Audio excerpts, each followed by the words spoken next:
अगले श्लोक में भी एक सुंदर एक अद्भुत कल्पना करते हैं। कहते हैं भर्तृहरि वही शांत मुनि विद्वान ऐश्वर्यशाली राजा की तरह सुखपूर्वक सोया करता है, जिसकी उत्तम शैया पृथ्वी पर है, भुजा ही बड़ा तकिया है, आकाशी चंदवा है यानी शामियाना है, अनुकूल वायु ही पंखा है, चंद्रमा ही प्रकाशमान दीपक है, और विरक्ति रूपी स्त्री के संग जो सदा प्रसन्न रहा करता है। मतलब मुनि का ऐश्वर्य किसी राजा से कम नहीं है।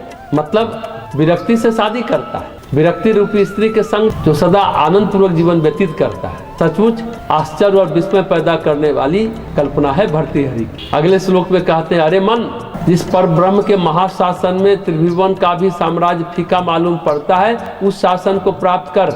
अरे तू इधर उधर का पद क्यों पाना चाहता है? परमात्मा हो जाओ सीधे। भोजन वस्त्र और मान रूप भोग में प्रीति न कर, वही एक भोग यथार्थ भोग है जो सदा स्थायी और प्रकाशमान है, जिसके स्वाद से तरलोक के राज्य आदि भी विरस हो जाते हैं, यानी तीनों लोग राज्य का सुख भी गौण तुच्छ जान पड़ते हैं। अतः प्रत्येक व्यक्ति को ब्रह्म ज्ञान की प्राप्ति के प्रयास करने चाहिए। सचमुच भर्तृहरि का एक एक श्लोक बहुत गहरा है। इसमें कथा तो है नहीं, इसमें तो ज्ञान है। गोस्वामी जी की तो कथा है, पर भर्तृहरि का हर श्लोक एक सूत्र है। ध्यान से सुनने की बात है। वेद, स्मृति, पुराण और बड़े बड़े शास्त्र के पढ़ने से तथा स्वर्ग रूपी कुटी में निवास रूप फल को देने वाली क्रियाओं से क्या प्रयोजन, यानी इन कर्मकांडों के पाखंड से क्या लाभ। संसार के दुखों के बोझ को नष्ट करने वाले, भवबंधन को विध्वंस करने वाले और आत्मानंद के दिव्य परम पद को दिलाने वाले ईश्वर का स्मरण कर। उस एकमात्र परम सत्ता के अतिरिक्त सभी कुछ व्यापार है, क्योंकि ब्रह्म ज्ञान की वृत्ति को छोड़कर